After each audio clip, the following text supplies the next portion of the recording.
is only one choice in this election, and that is the consolidation of oligarchic power under Donald Trump or the consolidation of oligarchic power under Joe Biden. The oligarchs with Trump or Biden will win again, and we will lose. The oligarchs made it abundantly clear, should Bernie Sanders have miraculously become the Democratic Party nominee, they would join forces with the Republicans to crush him.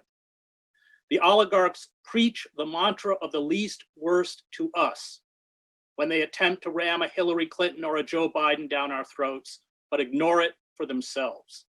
They prefer Biden over Trump, but they can live with either. Only one thing matters to the oligarchs. It is not democracy. It is not truth. It is not the consent of the governed.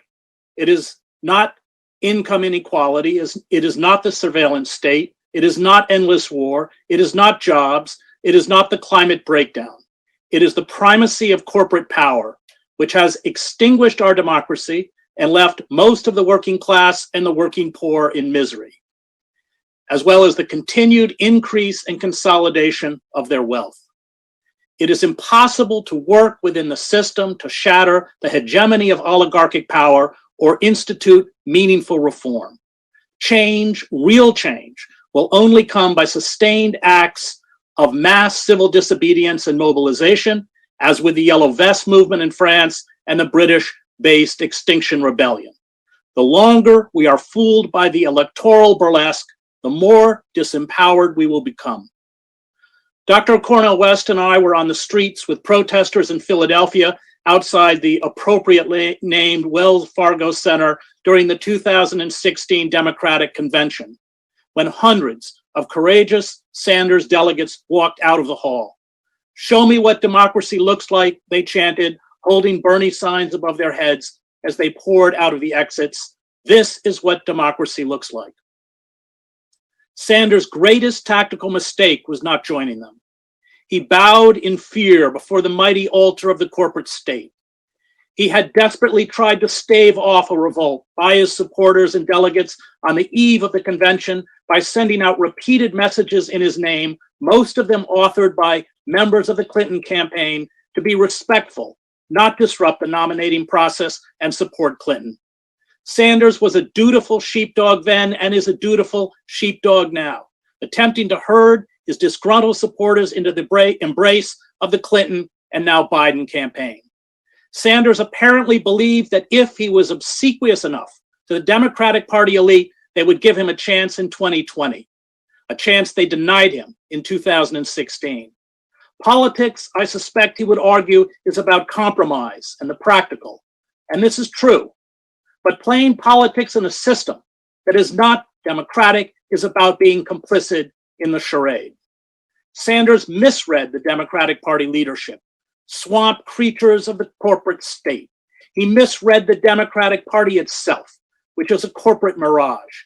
Its base can, at best, select pre-approved candidates and act as props at rallies and in choreographed party conventions. The Democratic Party voters have zero influence on party politics or party policies. Sanders' naivete and perhaps his lack of political courage drove away many of his most committed young supporters. They are right, he is wrong. We need to overthrow the system, not placate it. Trump and Biden are each repugnant figures, doddering into old age with cognitive lapses and no moral core. Is Trump more dangerous than Biden? Yes. Is Trump more inept and more dishonest? Yes. Is Trump more of a threat to the open society? Yes. But is Biden the solution? No. Biden represents the nostalgia of the ruling elite for the old neoliberal order. He personifies the betrayal by the Democratic Party of working men and women that sparked the deep hatred of the ruling elites across the political spectrum. He is a gift to demagogues and con artists like Trump. A Biden presidency will ensure that far more competent demagogues will rise to take power. Biden cannot plausibly offer change. He can only offer more of the same, and most Americans do not want more of the same.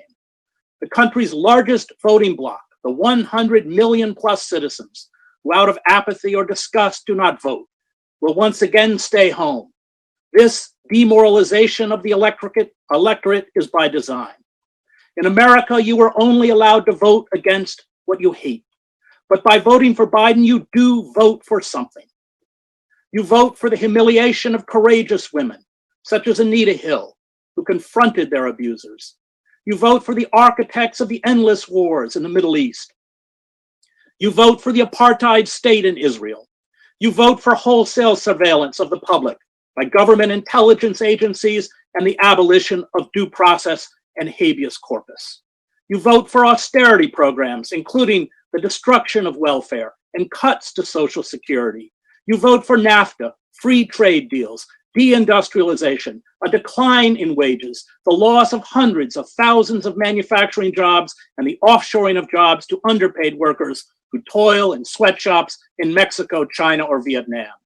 You vote for the assault on public education and the transfer of federal funds to for-profit and Christian charter schools. You vote for the doubling of our prison population, the tripling and quadrupling of sentences, and huge expansion of crimes meriting the death penalty. You vote for militarized police who gun down poor people of color with impunity. You vote against the Green New Deal and immigration reform. You vote for limiting a woman's right to abortion and reproductive rights. You vote for a segregated public school system in which the wealthy receive educational opportunities and poor people are denied a chance. You vote for punitive levels of student debt and the inability to free yourself of debt obligations through bankruptcy. You vote for deregulating the banking industry and the abolition of Glass-Steagall. You vote for the for-profit insurance and pharmaceutical corporations and against universal health care.